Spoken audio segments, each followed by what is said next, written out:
Around the New Forest and the surrounding areas, there is so much gravel. And when I say so much gravel, I'm not even exaggerating. There are miles upon miles of endless gravel. And today I will be setting out to put together and explore a 100-mile gravel lands epic. This adventure will start right in the middle of the New Forest in the village of Brockenhurst.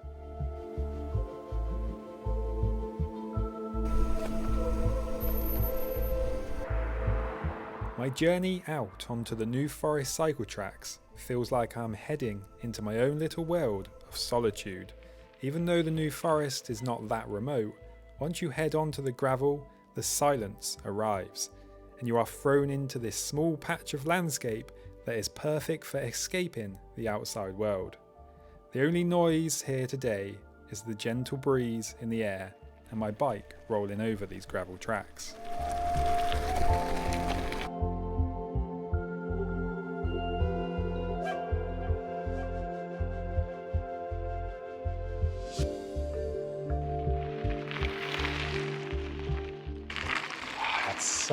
So nice out here today. And today I'm going on a lovely little overnighter to test a route for someone who is going to ride this route in one go. It's only 102 miles for this person's first ever 100 miles. So I need to go out and do a little shakedown ride of the route, just make sure it's all rideable and everything. But I kind of know it already is. And that's one of the reasons I'm doing it. But the other reason is I just really need an excuse to go and have a night in my hammock in the woods.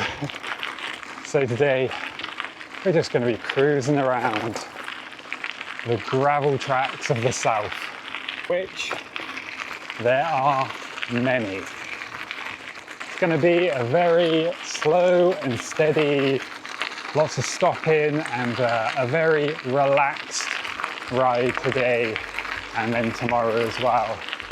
Today is all about clearing the mind and enjoying being surrounded by nature.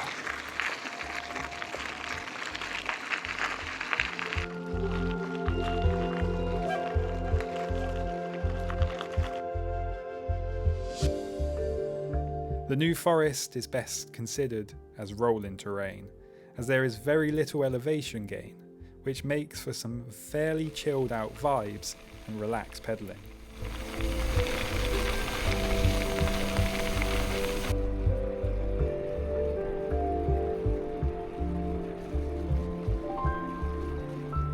I would have a short climb up the gravel tracks around Boulderwood Hill and up to Mogshade Hill. Getting up here is where I'd be greeted with panoramic views across the New Forest. Covering around 220 square miles or 570 square kilometres, the New Forest is one of the largest remaining areas of enclosed pasture, heathland and forest in southern England. Despite its name, around half of the national park is actually open heathland rather than woodland, giving it a landscape that is completely different. From up here, you really get a sense of that.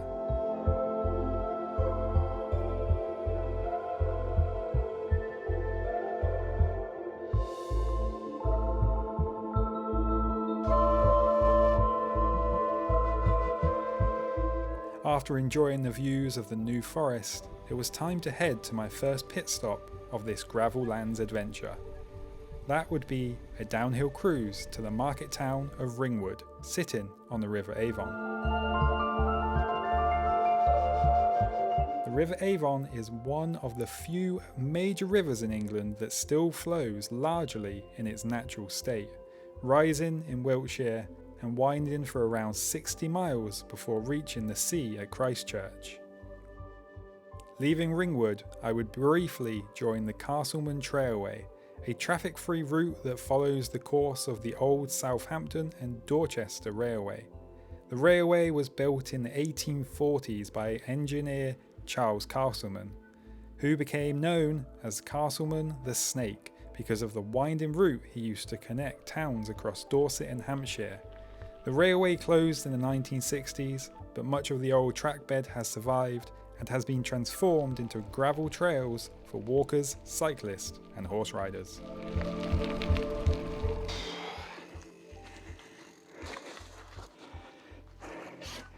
Quick drink time. Wow, that has been a super chilled first 20 miles across the New Forest, but now I'm no longer in the New Forest because I'm in Moors Valley. This route is very beginner friendly, but and it just follows loads and loads of gravel tracks, but sometimes you need to mix things up a little bit, and that's why I brought this route to Moors Valley, for one simple reason. Single track. Below all these trees, there is very easy but very fun to ride single track mountain bike route suitable for all ages as long as you can balance on a bike. It's a great fun way to get lost under the trees and get practicing those bike handling skills.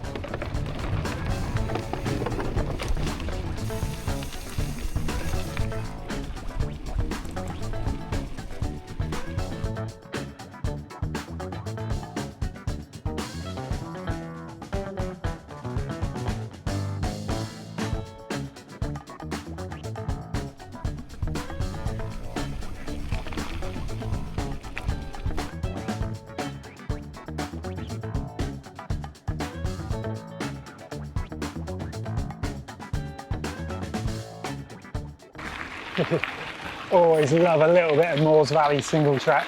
Nice and easy, but a lot of fun. Now to head for some more gravel. Today's kind of goal is probably to get back around to the New Forest. It's probably another 30 or 40 miles as I head out now into some more forest. Ringwood Forest, I think it's called. Yeah, eventually I'll double back myself into Fordingbridge and into the New Forest for hopefully watching the sunset in my hammock type of evening. But so far, this route is just what I needed. And today, the temperature has slightly dropped. It's only like 26 degrees. There's a beautiful breeze, so Josh is able to not melt completely. Absolutely beautiful. And it should just keep getting more and more beautiful. Lovely. I think it's important sometimes, you know, to just come on a little micro adventure pretty much from your door. You don't have to go far away, you don't have to go up mountains, just enjoy what's on your doorstep. From time to time, at least.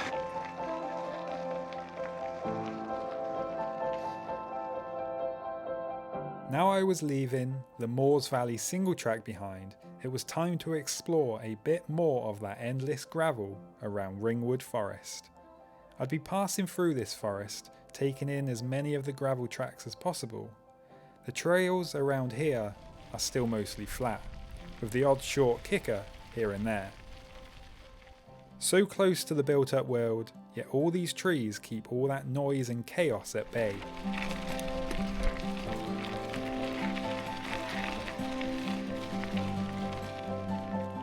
Beyond these trees though is the Cranbourne Chase, where some of the best bikepacking trails in the south of the UK are located. However, I wouldn't be going too far into the Cranbourne Chase today, as this route needed to stick close to that magical 100-mile mark. But maybe next time I will extend it to make it even more epic. For now, I would use the backcountry lanes and a few of the nicer bridleways around here to make my way to my next checkpoint.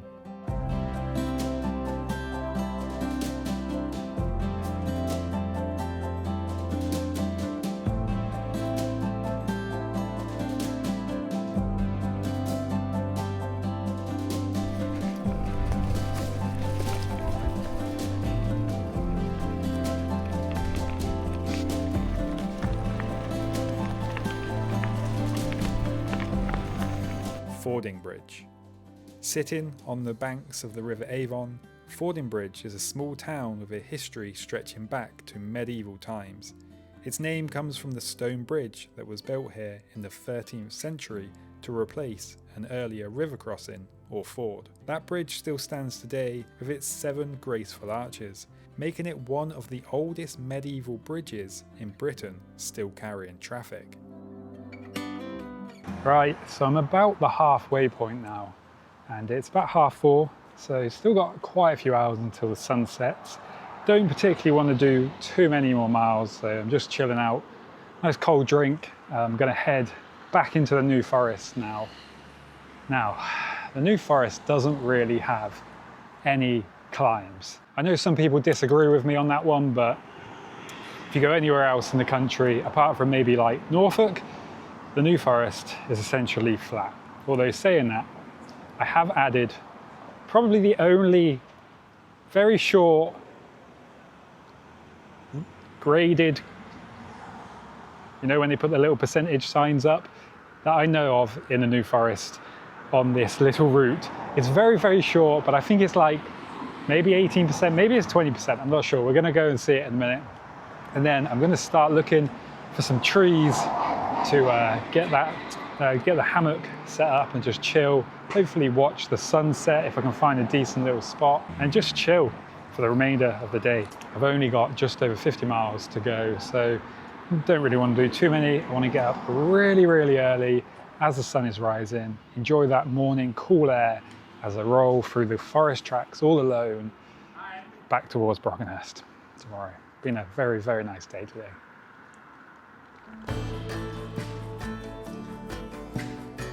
With plenty of hours of daylight left, but I was definitely in the mood to find a couple of trees to hang my hammock for the night already. I would be heading back towards the New Forest gravel once more, but to get there I had to add a couple of very small climbs, just for fun.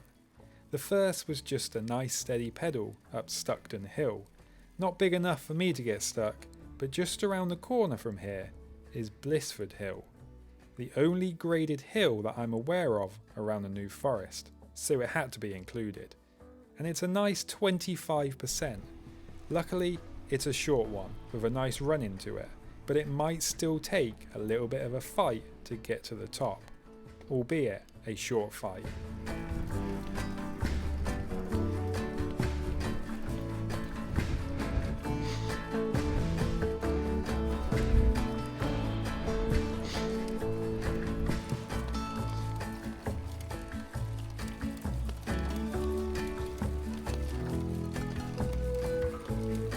Once I was at the top of Blissford Hill, the signs that I was getting closer to the blissful New Forest gravel were appearing. The wild ponies roaming, the stillness of the evening creeping across the forest. I was now just looking to find a place to hang my hammock. I just needed to find the perfect couple of trees, which shouldn't be too hard in a forest.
Hammock is so good.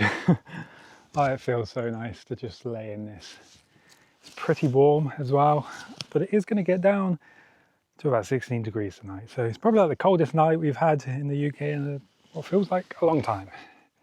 But yeah, I think I got about 40 miles, just over 40 miles or something, 45 miles to go of this route left, which is this more beautiful New Forest gravel pretty much now, as we are now back in the New Forest. But I found my little hammock swinging spot for the night, is going to be absolutely beautiful. I have got a bit more food in my bag, but I've got some carrot and hummus here. And I thought today, because it's so hot, have a little mojito. Cheers.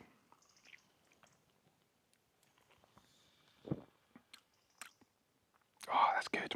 Not sure how good the sunset's going to be here. It's kind of over there. So I might get a little bit through the trees, but probably not. I'm just very much looking forward to sleeping in this hammock tonight.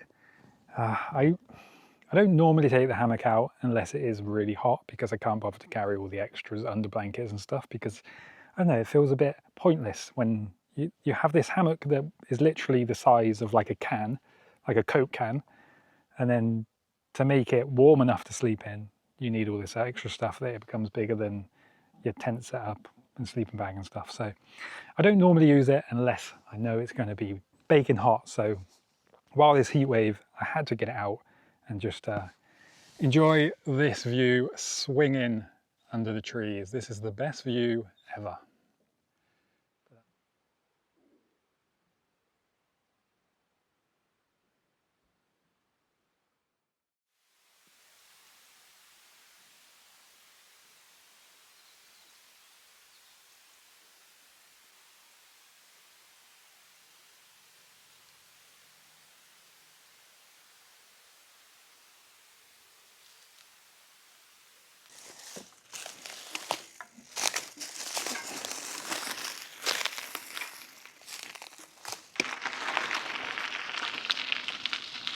Morning,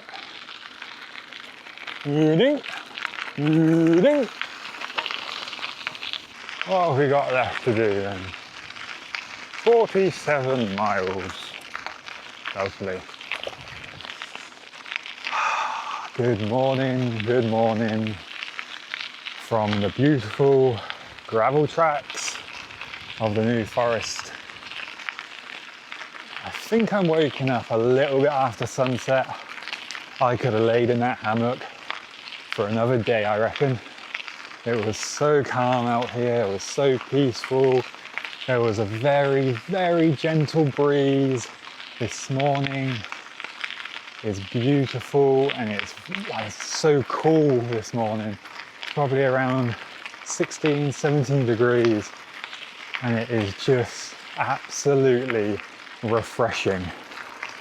Now, I've only got 47 miles to go, so I'm just past the halfway point. I've got a few easy-ish kind of miles down towards Lyndhurst, but hopefully there'll be a shop open where I can grab a bit of breakfast and just enjoy the second half of this Gravellands epic.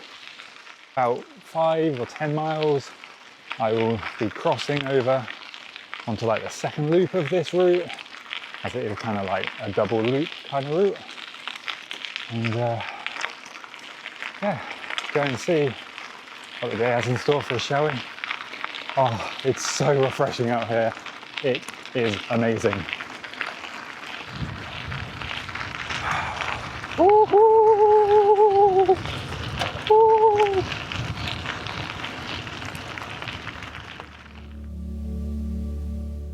After a night laying in a hammock with the cool breeze, I was waking up feeling rejuvenated.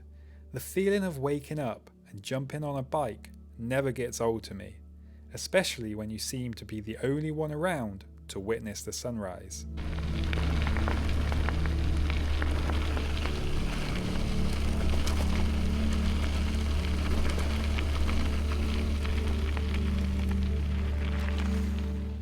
I would be heading over to Lyndhurst now, one of the major villages in the New Forest. But before I would get there, these gravel tracks would lead me to this very straight road. RAF Stony Cross. It's hard to imagine now, but this peaceful stretch of road was once part of a busy wartime airfield. RAF Stony Cross was built during the Second World War and opened in 1942 as a Royal Air Force station before later being used by the United States Army Air Forces. The airfield became home to American bomber groups flying B-24 Liberators long-range missions across occupied Europe, helping support the Allied bombing campaign in the lead-up to D-Day and the liberation of Western Europe.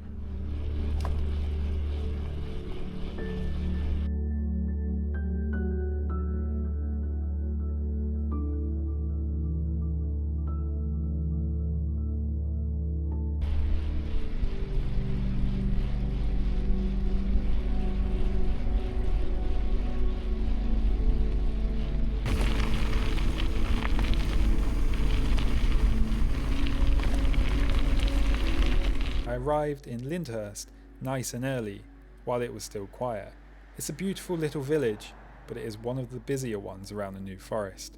So it was nice to grab a bit of breakfast and chill while the village was still sleeping. I even found 5p, but I have no idea how to use this old technology.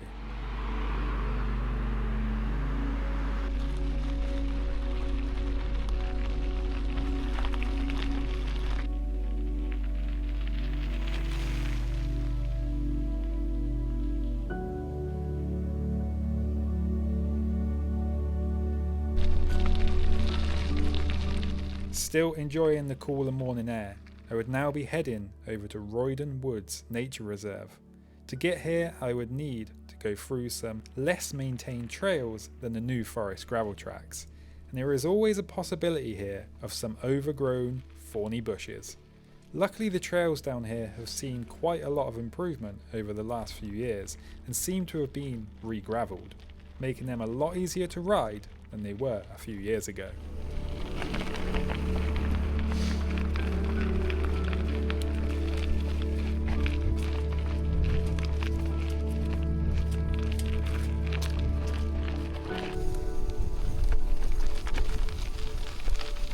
Obviously, I put this route together so someone can do their first 100-mile ride continuously in one go, not like how I've done it today over the last couple of days. They are planning to do it in one go. Because I was planning it knowing that, I did make it very flowy, very so it doesn't feel very stop and start, like everything's rideable. That's probably the hardest little bit back there. It's probably like the slightest technical bit coming through Roydon National Nature Reserve place. If you wanted to take on this route, then this might be the point, especially if you're trying to do it in one go. You've never done 100 miles. This might be the point where you're like, oh my God, I might just want to give up. And it's not because there's anything technical.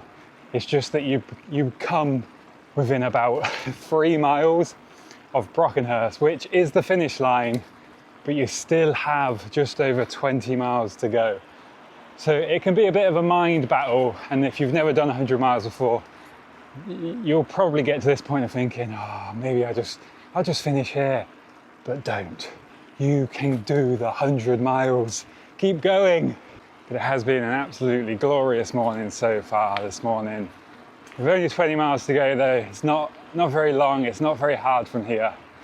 Some nice flat old railway lines through the New Forest and around Burley and back towards Brockenhurst. So beautiful, and I should hopefully get back to Brockenhurst just in time for it to start getting hot again, because right now there's this absolutely beautiful cool breeze still. It's starting to warm up, but it's hopefully I'll probably have done this 20 miles before it gets too hot. This ride around the gravel lands of the New Forest and surrounding areas had turned into an absolutely beautiful ride. And with only 20 miles left, one final little loop before returning to Brockenhurst, I'd be following the flat old railway line, the old Dorchester and Southampton line. This would have been the same line I was on yesterday along the Castleman Trailway, only here there is more potential to run into the New Forest ponies.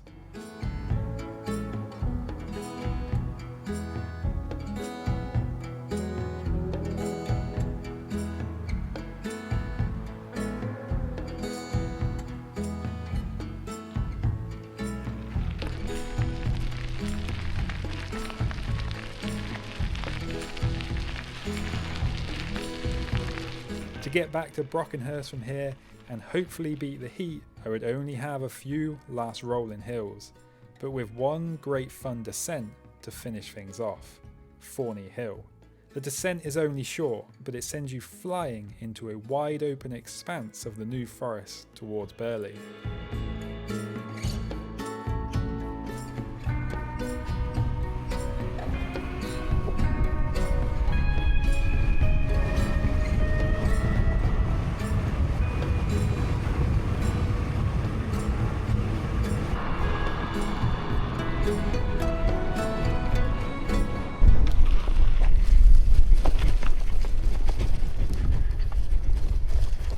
Horse jam.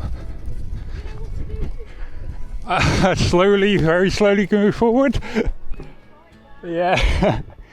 I can try and walk through them if you want. I mean, I'm really sorry. That's right. I've never come across it. They don't want to move, do they?